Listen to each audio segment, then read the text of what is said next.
श्री महाभारते खिल्ल भागे 9वां अध्याय वैवस्वत मनु यम यमी अश्विनी कुमारों एवं शनिचर की उत्पत्ति।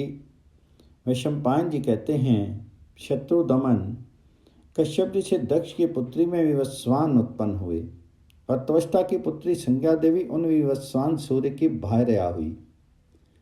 महात्मा मार्तंड की वह पवित्र अंतःकरण वाली भार्या भक्ति संज्ञा तीनों लोकों में सुरेनु के नाम से भी प्रसिद्ध है। यह रूप यौवनशालिनी संज्ञा अपने पति सूर्यदेव के मंडल के तीव्र तप तेज एवं दीप्ति के कारण प्रसन्न नहीं रहती थी। उस संज्ञा का रूप सूर्य मंडल के तेज से अंगों के संतप्त होने के कारण झुलस सा गया, अतः वह सूर्य उसको बहुत अच्छे नहीं लगते थे। अदिति के ज्ञान में पड़ने पर कश्यप जी ने स्नेह पूर्वक कहा था कि यह मरा नहीं है किंतु अंड गर्भ में स्थित है, इसलिए तब से सूर्य मार्तंड कहे जाते हैं। तात कश्यप के महात्म्य के कारण जीवित हुए विवस्वान में सदा अधिक तेज रहता है। उसी तेज से कश्यप जी के पुत्र सूर्य तीनों लोकों को तपाते रहते हैं।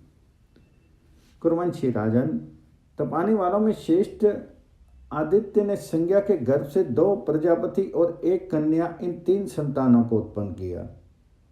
उनमें एक प्रजापति तो विश्वान सूर्य के पुत्र वैवस्वत मनु थे और दूसरे प्रजापति श्राद्ध देव यम थे। इस तरह यम और यमुना नामक 2 जुड़वी संतान उत्पन्न हुई थी। तदंतर संज्ञा ने सूर्य के कठिनता से सहने योग्य तेजस्वी रूप को देख करके उनके तेज को न सह सकने के कारण अपनी छाया को ही अपने समान नाम और रूप वाली बना करके तैयार कर दिया। वह मायामयी संज्ञा की छाया से उत्पन्न हुई थी। नरेश्वर, वह छाया संज्ञा को प्रणाम करके हाथ जोड़ करके बोली, सुचिष्मते, बताओ मुझे क्या करना चाहिए। श्रेष्ठ अंगों वाली, मैं तुम्हारी आज्ञा का पालन करूंगी, तुम मुझे आज्ञा दो। तो संज्ञा ने कहा, तुम्हारा कल्याण हो, मैं अब अपने पिता के घर जा रही हूँ, तुम मेरे इस घर में शांत होकर के रहो। ये मेरे दोनों पुत्र हैं और एक सुमध्यमा सुंदर कटी वाली कन्या है, इसका तो ध्यान रखना और इस रहस्य को भगवान सूर्य से कभी नहीं बतलाना। तो छाया ने कहा, देवी, मेरे बाल पकड़े जाने तथा शाप देने की नौबत आने के पूर्व मैं ये बात किसी प्रकार भी नहीं कहूँगी। आप सुखपूर्वक अपने पिता के यहाँ जाइए। तो वैशंपायन जी कहते हैं, अपने समान नाम रूप वाली छाया को आज्ञा देकर के और उससे तथास्तु कहे जाने पर वह तपस्विनी लज्जित सी होती हुई अपने पिता त्वष्टा के घर चली गई। पिता के पास पहुंचने पर उसके पिता ने उसे बड़े जोरों से डांटा तथा उससे बार बार पति के पास ही जाने के लिए कहा। तब निंदित कर्मों से सदा दूर रहने वाली वह संज्ञा अपने रूप को बदल करके खोड़ी का रूप धारण करके उत्तर कुरु के देशों में जाकर के घास चरने लगी। उस दूसरी संज्ञा को भी संज्ञा ही समझते हुए सूर्य देवता ने उनके गर्भ से अपने ही समान पुत्र उत्पन्न किया। तात ये अपने बड़े भाई मनु के समान वरण तथा शांति वाले थे और उतने ही शक्ति वाले थे, अतः सावर्ण कहलाए। यही मनु हुए जिनका नाम सावर्ण मनु है। उस छाया से जो दूसरा पुत्र उत्पन्न हुआ उसका तुम शनिचर समझो। वह पार्थवी संज्ञा अपने पुत्र से तो अधिक स्नेह करती थी, परंतु वैसा स्नेह उनसे पहले की संतानों में नहीं था। मनु ने तो इस बात को सह लिया, परंतु यम इसे नहीं सह सके। वे वसत यम बाल स्वभाव एवं रोष के कारण तथा होनहार भावों के वशीभूत हो संज्ञा को पैर दिखा करके डांटने लगे। राजन, इस पर सावर्ण की माता ने अति दुखित होकर के कोप में भर करके उन्हें शाप दे दिया कि तुम्हारा ये चरण घिर जाए। छाया संज्ञा के उस वाक्य से पीड़ित और शाप के भय से अत्यंत व्याकुल होकर के यम ने हाथ जोड़ करके पिता से ये सब बात कह दी। वे पिता से बोले, मुझे ये शाप ना लगे। देखिए, माता को तो सब पुत्रों के प्रति समान रूप से स्नेह पूर्वक व्यवहार करना चाहिए, पर ये हम सबको छोड़ करके सबसे छोटे से ही स्नेह का व्यवहार करती है। सो मैंने उनके ऊपर पैर उठाया ही था, सिर पर मारा नहीं था। मैंने ये काम लड़कपन में किया हो अथवा मोहवश, परंतु आप मुझे क्षमा कर दें। तो संज्ञा ने कहा, बेटा, मैं तुम्हारी पूजनीय हूँ, तो भी तुमने मेरा तिरस्कार किया है, अतः तुम्हारा ये पैर निस्संदेह गिर जाएगा। संतान तो कुसंतान हो सकती है, परंतु माता कुमाता नहीं हो सकती। लोकेश्वर, माता ने मुझे शाप दे दिया है, परंतु तपने वालों में श्रेष्ठ गोपते, आपकी कृपा से मेरा पैर ना गिरे, ऐसी कृपा कीजिए। तो सूर्य ने कहा, पुत्र, तुम धर्मज्ञ और सत्यवादी हो। तुमको जो क्रोध चढ़ाया, इसमें निस्संदेह कोई बड़ा भारी कारण होगा। मैं तुम्हारी माता के वचन को श्रद्धा तो लौटा नहीं सकता, पर महाप्रयाग, कीड़े तुम्हारे चरणों में से मां से लेकर के पृथ्वी पर चले जाएंगे, तब तुम्हें सुख मिलेगा। इस प्रकार तुम्हारी माता का कहा हुआ कथन भी सत्य हो जाएगा और शाप का परिहार होने से तुम्हारी भी रक्षा हो जाएगी। फिर सूर्य ने संज्ञा से कहा, सभी पुत्र बराबर हैं, तो भी तू किसी से कम और किसी से अधिक स्नेह क्यों करती है? सूर्य ने ये बार बार कही, तब वह हंसती ही रह गई और उसने सूर्य से कुछ भी नहीं कहा। गुरुनंदन, भगवान सूर्य ने अपने चित्त को एकाग्र करके योग के द्वारा सत्य बात जान ली और शाप द्वारा उसका विनाश करने के लिए उसके केश पकड़ लिए। तब अपनी शब्द के उतर जाने पर छाया ने सूर्य नारायण से सारी बात ज्यों की त्यों बतला दी। सूर्य नारायण इस बात को सुनते ही क्रोध में भर करके त्वष्टा के पास पहुंचे। त्वष्टा ने विधि पूर्वक उनकी पूजा करके जब देखा कि ये तो रोष से मुझे भस्म ही करना चाहते हैं, तब उन्होंने सूर्य नारायण को इस प्रकार शांत करना समझाना आरंभ किया। त्वष्टा ने कहा, आदित्य, आपका ये अति तेजस्वी रूप अच्छा नहीं लगता। इसको ना सह सकने के कारण ही संज्ञा हरी घास वाले वन में हरी घासों को चार रही है। किरणों के स्वामी, आज आप हाथी की सूंड से खींचे जाने के कारण पद्मिनी के समान व्याकुल हुई, शुद्ध आचरण वाली और योग के बल से संपन्न एवं योग से घोड़ी का रूप धारण करके सदा तप करती हुई, पत्तों का आहार करने वाली, दुबली दीन जटाधारणी और ब्रह्मचारिणी अपनी उस प्रशंसनीय भार्या को देखेंगे। देवेश, यदि आपको मेरी बात ठीक लगे तो शत्रु दमन मैं आज आपके रूप को मनोहर बना दूं। पहले सूर्य का रूप तिरछा, ऊंचा और सब ओर से एक सा था। उस रूप से संपन्न होने के कारण ही वे विभावसु कहलाते थे। इसलिए उन प्रजापति सूर्य नारायण ने त्वष्टा की बात को बहुत अच्छा समझा और उन्होंने अपना रूप ठीक करने के लिए त्वष्टा को अनुमति दे दी। तब त्वष्टा ने मातंड सूर्य के समीप जाकर के उनको शान पर चढ़ा करके उनके तेज को खरादना आरंभ कर दिया। इस प्रकार तेज के छिल जाने से उनका रूप खिल उठा और उनका रूप रम्य अति रम्य होकर के अधिक सुशोभित होने लगा। तब से किरणों के स्वामी भगवान सूर्य के मुख का रूप बदल गया। उस समय से उनका मुख रक्त वर्ण का हो गया। उन मातंड के मुख से जो मुख राग छूटा था, उससे 12 आदित्य उत्पन्न हुए। उनके मुख से धाता, अर्यम्मा, मित्र, वरुण, अंश, भाग्य, इंद्र, विवस्वान, पूषा, 10वें पर्जन्य, त्वष्टा, 12वें विष्णु उत्पन्न हुए, जो अंत में प्रकट होने के कारण सबसे छोटे होकर भी गुणों में सर्वश्रेष्ठ थे।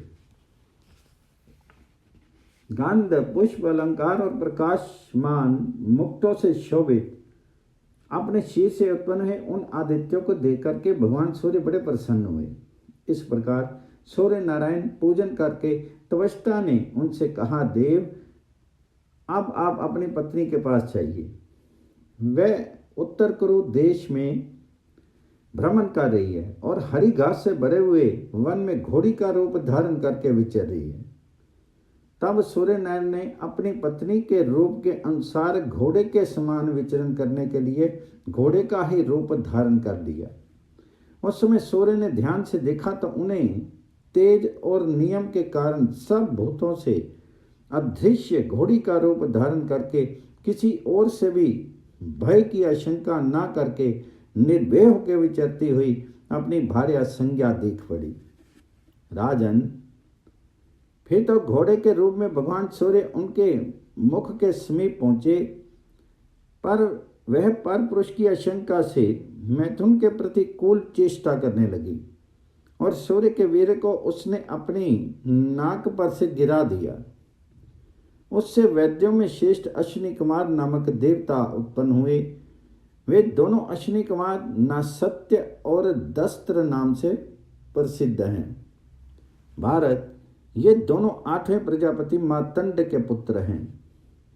इन्हें सूर्य भगवान ने अश्वरूपा संज्ञा के गर्भ से उत्पन्न किया था। तदनंतर सूर्य ने उसे अपने मनोहर रूप में दर्शन दिया। जन्मेजय, तब वह स्वामी को देख करके बड़ी संतुष्ट हुई। इधर यम अपने कर्म से मन ही मन बड़े दुखित रहते थे, अतः वे अपने धर्म राजत्व के अनुरूप ही धर्म युक्त आचरण से प्रजाओं को प्रसन्न रखने लगे। उस श्रेष्ठ कर्म के कारण उन महाकांतिमान धर्मराज को पितरों का अधिपत्य और लोकपाल का पद मिला तथा वे तपस्या के धनी प्रजापति सावर्ण मनु हुए। वे सर्व सामर्थ्य सावर्ण भविष्य के 8वें मनवंतर के मनु होंगे। वे आज भी सुमेरु पर्वत के शिखर पर घोर तप कर रहे हैं। इनके भाई शनैचर ग्रह बन गए और जिन नासत्य का वर्णन किया गया है वे स्वर्ग के वैद्य बन गए। वे उपासना करने वाले के घोड़ों को शांति देते हैं। उसी तेज की छीलन से त्वष्टा ने विष्णु भगवान जी का सुदर्शन चक्र बनाया। वह दानवों के अंत करने की इच्छा से बनाया गया। चक्र युद्ध में किसी प्रकार भी व्यर्थ नहीं जाता। उन दोनों में एक छोटी जो यमी नाम की यशस्विनी कन्या थी, वह नदियों में श्रेष्ठ लोगों को पवित्र करने वाली जमुना जी हुई। मनुष्य संसार में मनु कहलाते हैं और सावर्ण भी कहलाते हैं। उनके दूसरे पुत्र और मनु के भ्राता जो शनैचर हैं, उन्होंने सब लोगों से पूजित ग्रह का पद प्राप्त कर लिया। जो मनुष्य देवताओं के जन्म की इस कथा को सुनता है अथवा मन में धारण करता है, वह आपत्तियों से छूट जाता है और बड़ा भारी यश पाता है। इस प्रकार श्री महाभारत खिल्ल भाग हरिवंश के अंतर्गत हरिवंश पर्व में वैवस्वत मनु आदि की उत्पत्ति विषयक 9वां अध्याय पूर्ण हुआ।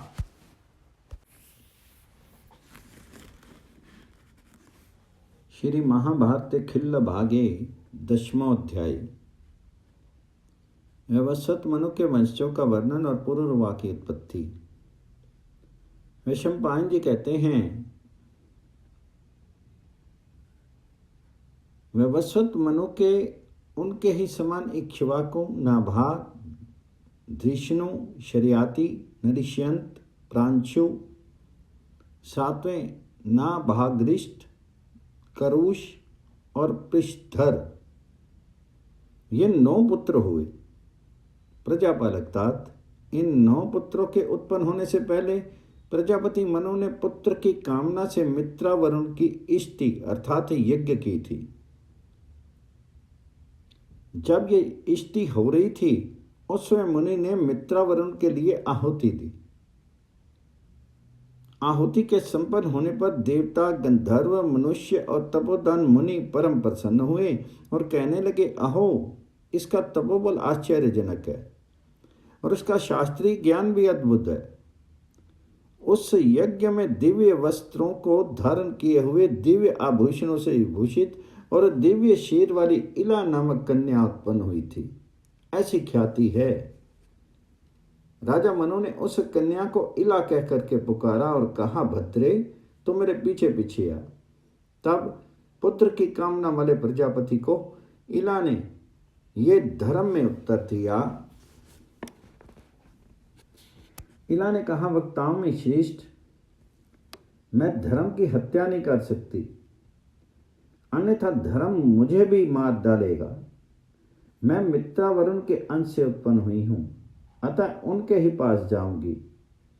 श्रेष्ठ नितंबों वाली इला राजा मनु से इस प्रकार कह करके मित्रा वरुण के पास गई और दोनों हाथ जोड़ करके उनसे इस प्रकार कहने लगी, देवताओं, मैं आप दोनों के अंश से उत्पन्न हुई हूं, अतः आप लोग बताइए मैं आपकी क्या सेवा करूं।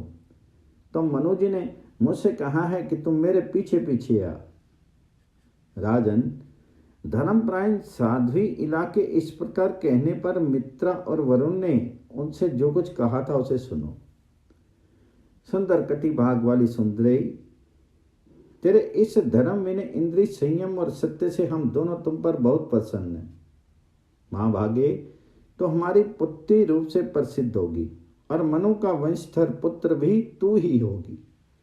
शोभने, उस समय तुम मनु के वंश को बढ़ाने वाले, जगत में प्रिय धर्मशील सुधुम्न के नाम से तीनों लोकों में प्रसिद्ध होगी। इस बात को सुनकर के वह अपने पिता मनु के पास वापस जा रही थी। इसी बीच में अवसर देख करके बुद्ध ने उसे सहवास के लिए आमंत्रित किया। राजन, चंद्रमा के पुत्र बुद्ध द्वारा उस इला के गर्भ से पुरुरवा उत्पन्न हुआ और उस पुत्र को उत्पन्न करके वे इला सुधुम्न हो गई। भरत, सुधुम्न के उत्कल, गय और विनीताश्व नामक 3 परम धार्मिक पुत्र उत्पन्न हुए। राजन, उत्कल की राजधानी उत्कला उड़ीसा हुई। विनीताश्व को पश्चिम दिशा का राज्य मिला और भरत श्रेष्ठ गय की राजधानी पूर्व दिशा में गया नाम की पुरी हुई। शत्रुसूदन, मनु के सूर्य में प्रवेश कर जाने पर उनके इक्ष्वाकु आदि 10 पुत्रों ने पृथ्वी को 10 भागों में बांट लिया। मनु के बड़े हुए इक्ष्वाकु को मध्य देश का राज्य मिला। यज्ञ स्तंभों से अलंकृत एवं वन और खानों सहित ये सारी पृथ्वी इक्ष्वाकु की ही है। सुधुम्न कन्या भाग के कारण इस सौभाग्यपूर्ण पद को नहीं पा सके, परंतु क्रुद्वय विशिष्ट के वचन से महात्मा धर्मराज सुधुम्न को भी प्रतिष्ठानपुर जोशी प्रयाग का राज्य मिल गया था। महाशशि सुधुम्न ने राज्य पाने के बाद प्रतिष्ठान में कुछ दिन तक राज्य किया। फिर उन्होंने अपना राज्य पुरुरवा को दे दिया। उत्कल के 3 पुत्र थे जो तीनों लोकों में प्रसिद्ध थे। उनके नाम थे धृष्टक, अम्बरीश और दंड। महात्मा दंड ने दंडकारण्य नामक वन का निर्माण किया, जो तपस्वियों के लिए परम उत्तम आश्रम तथा लोक में अत्यंत विख्यात है। उसमें प्रवेश करते ही मनुष्य समस्त पापों से मुक्त हो जाता है। भरतवंशी महाराज सुधुम्न कन्या अवस्था में ऐल अर्थात पुरुरवा को और पुरुष अवस्था में उत्कल आदि अन्य 3 पुत्रों को उत्पन्न करके स्वर्ग चलेगी। ये सुधुम्न स्त्री तथा पुरुष दोनों के ही लक्षणों से युक्त हुए थे। इन्होंने इला के रूप में रहने पर गर्भ धारण किया था। फिर ये ही पुरुषत्व प्राप्त होने पर सुधुम्न नाम से प्रसिद्ध हो गए। मनु के पंचम पुत्र नरिष्यंत के पुत्र शक हुए और मनु के द्वितीय पुत्र नाभाग के पुत्र राजराजेश्वर अम्बरीश हुए। मनु के तृतीय पुत्र धृष्णु के धाष्टक नामक क्षत्रिय हुए। वे रन में ढीठ थे। मनु के 8वें पुत्र करु से कारुष नाम वाले युद्ध दुर्मद क्षत्रिय हुए। ये हजारों क्षत्रियों का मंडल परम पराक्रमी था। मनु के सप्तम पुत्र नाभाग घृष्ट के क्षत्रिय पुत्र वैश्य हो गए थे। मनु के छठे पुत्र प्रांशु के एक पुत्र हुआ, वह शर्याती नाम से प्रसिद्ध था। मनु के पंचम पुत्र नरिशंत का पुत्र दंडधारी राजा दम्भ हुआ। मनु के चौथे पुत्र शर्याती की 2 संतान उत्पन्न हुई। उनमें एक तो पुत्र था जो अनंत नाम से प्रसिद्ध हुआ और एक कन्या थी जिसका नाम सुकन्या था। वह च्यवन ऋषि की पत्नी हुई। अनार्थ के रेव नाम का महाकांतिमान पुत्र उत्पन्न हुआ। उसका राज्य अनार्थ, जहां आज द्वारका है, देश में था और उसकी पूरी राजधानी का नाम कुशस्थली, आज की द्वारकापुरी था। रैव के पुत्र रेवत हुए। इन्हीं का दूसरा नाम कुकुद्धि था। ये धार्मिक थे। रैव के 100 पुत्रों में से सबसे श्रेष्ठ थे। कुशस्थली का राज्य पाने के अनंतर एक दिन ये अपनी कन्या के साथ ब्रह्मलोक में गए। वहां ब्रह्मा जी के समीप गंधर्वों का गीत सुनने लगे। राजन, संगीत सुनते सुनते ये 2 ही घड़ी वहां ठहर रहे। इतने ही समय में मानव लोक में अनेक युग बीत गए। तत्पश्चात ये यादों से घिरी हुई अपनी पुरी में आए। उस समय तक इनकी युवावस्था ज्यों की त्यों बनी हुई थी। उस समय उस पुरी में बहुत से दरवाजे बन गए थे और वसुदेव आदि भोज, वृष्णि और अंधकवंशी उस रमणीय पुरी की रक्षा कर रहे थे। यादवों ने उसका नाम बदल करके द्वारवती रख दिया था। शत्रुमर्दन इन सब बातों को यथार्थ रीति से जान करके राजा रेवत अपनी रेवती नाम की सुव्रत कन्या को बलदेव जी के हाथ में देकर के स्वयं मेरु पर्वत के शिखर पर चले गए और वहां तपस्या में लग गए। इधर धर्मात्मा बलराम जी से रेवती के साथ सुखपूर्वक विहार करने लगे। इस प्रकार श्री महाभारत खिल्ल भाग हरिवंश के अंतर्गत हरिवंश पर्व में पुरुरवा की उत्पत्ति का वर्णन विषयक 10वां अध्याय पूर्ण हुआ।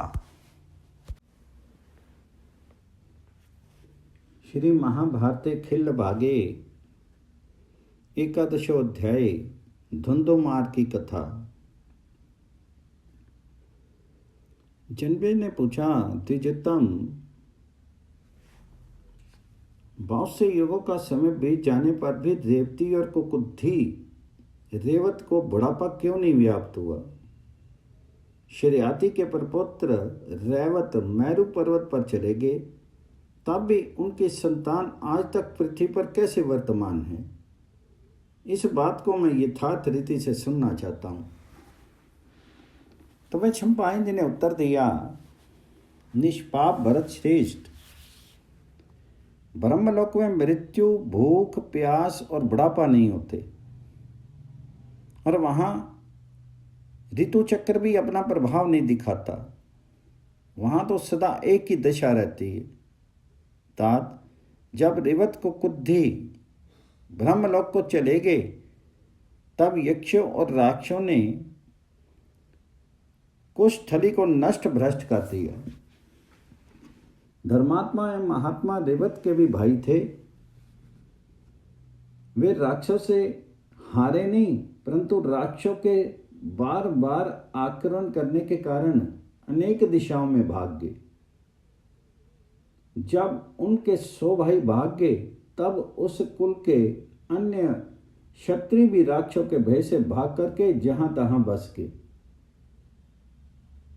उसका बड़ा भाई वंश जहां तहां फैल गया। महाराज, उनके वंश के ही ये धार्मिक क्षत्रिय सब दिशाओं में शर्यात नाम से प्रसिद्ध हैं।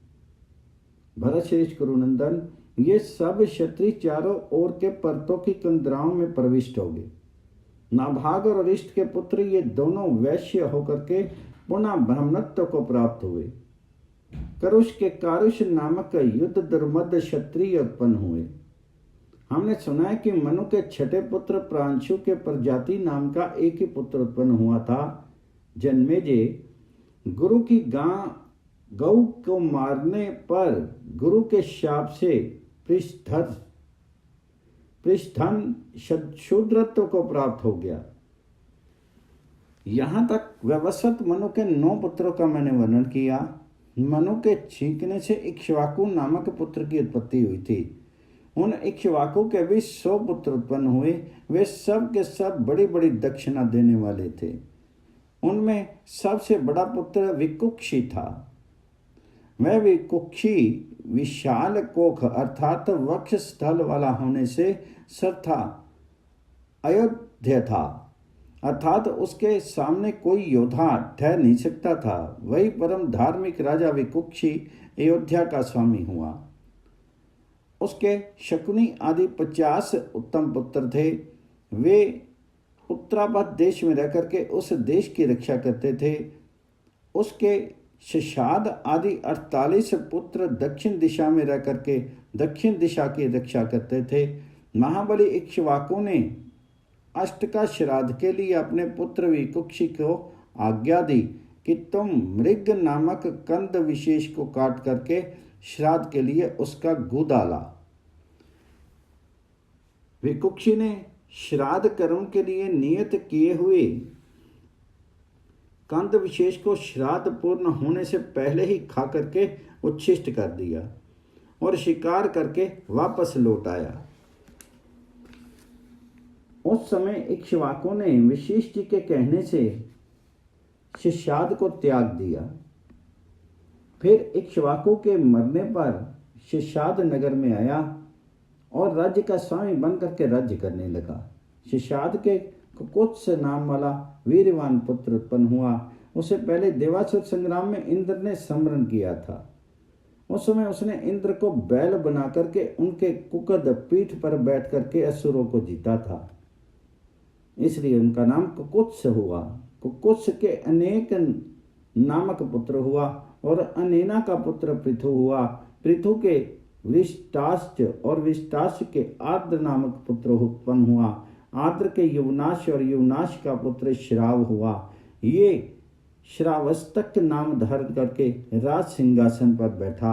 उसी ने स्वस्तिपुरी बसाई। श्रावस्त का पुत्र महाशस्वी बृहदस्य हुआ। उसका नाम परम धार्मिक राजा कुबलाश हुआ। धुंधु नामक दैत्य को मारने के कारण वह राजा धुंधुमार नाम से भी प्रसिद्ध हुआ। जन्मेजय ने कहा, ब्राह्मण, मैं धुंधु के वध की उस कथा को यथार्थ रीति से सुनना चाहता हूँ जिससे कुबलाश का नाम धुंधुमार पड़ गया था। तो वे शंपायन जी बोले, कुबलाश ने धनुर्धारियों में श्रेष्ठ 100 पुत्र थे। वे सभी समस्त विद्याओं में निपुण, बलवान तथा दुर्दम्य थे। वे सभी धार्मिक पुत्र यज्ञ करके बहुत सी दक्षिणा दिया करते थे। बृहदस्य ने अपने ज्येष्ठ पुत्र कुबलाश को राज्य सिंहासन पर बिठाया। अपनी राज्य लक्ष्मी को पुत्र के अधीन करके राजा बृहदस्य स्वयं वन को चले। उस समय ब्रह्म ऋषि उत्तंक ने उन्हें वन में जाने से रोका। उत्तंक ऋषि ने कहा, राजन, हमारी रक्षा करना आपका कर्तव्य है, अतः पहले वही कीजिए, अन्यथा आप निश्चित होकर के तब नहीं कर सकते। राजन, जब आप जैसे महात्मा इस पृथ्वी की रक्षा करेंगे तभी इस पृथ्वी पर शांति होगी, अतः आपका वन में जाना उचित नहीं है। हम देखते हैं कि यहाँ रहकर के प्रजा का पालन करने से आपको महान पुण्य होगा। वन में रहने पर ऐसे पुण्य की प्राप्ति आपको हो, ये हमें नहीं दिखता, इसलिए आप ऐसा विचार मत करें। राजेंद्र, प्राचीन काल में राज ऋषियों ने प्रजाओं का पालन करके जैसा पुण्य संचय किया है वैसा पुण्य और कहीं नहीं दिखाई देता। राजा को प्रजाओं की रक्षा करनी चाहिए, अतः आप प्रजा की रक्षा करें। मेरे आश्रम के समीप मरु प्रदेश की समतल भूमि में बालू से भरा हुआ उज्जानक नाम वाला समुद्र है। वहीं एक विशालकाय माया बलि राक्षस रहता है जो देवताओं के लिए भी अवध्य है। वे महान असुर मधु नामक राक्षस का पुत्र है। उसका नाम धुंधु है।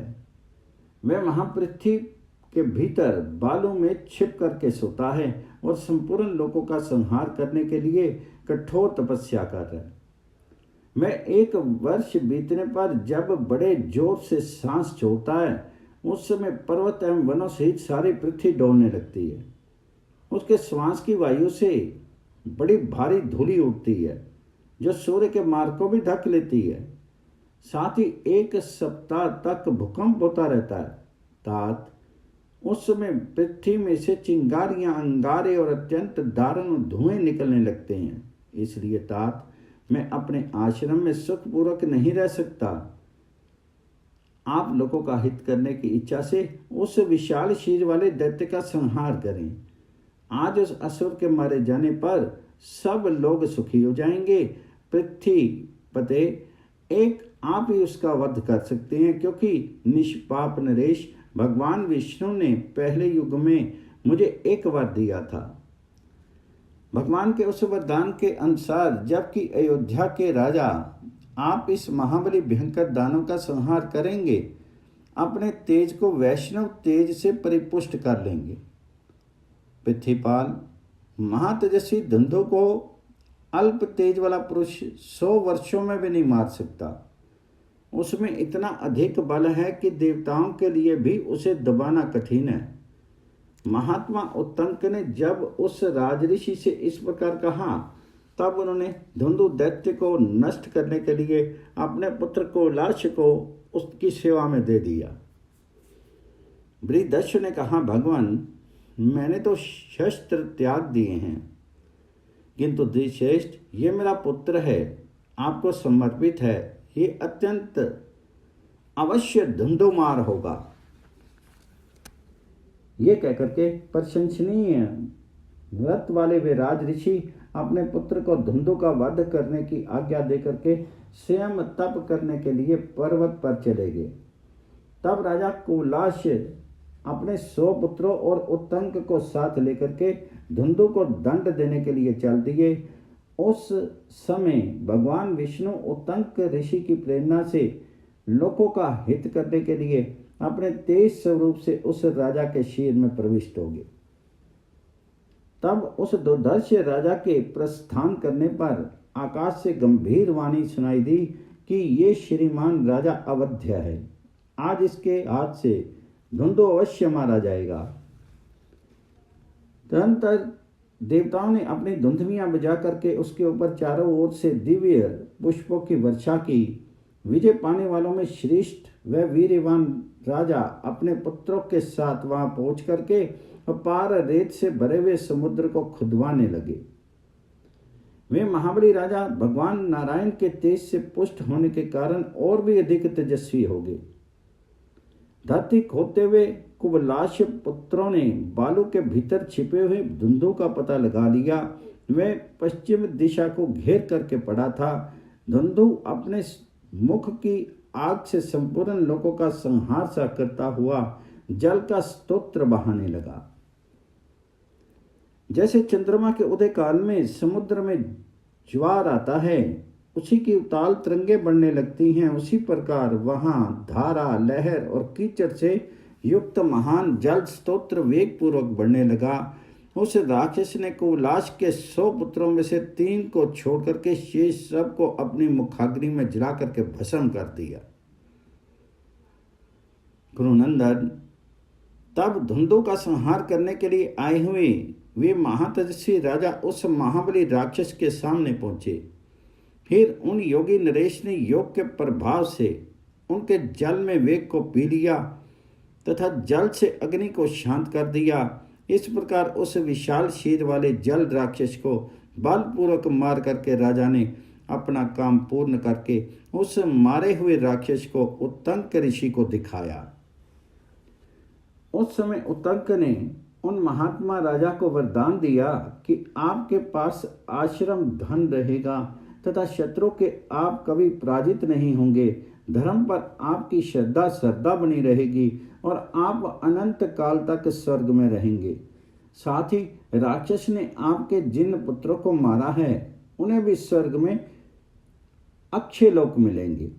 इस प्रकार श्री महाभारत खिल्लभाग हरिवंश के अंतर्गत हरिवंश पर्व में धुंधुवा विषयक 11वां अध्याय पूर्ण हुआ।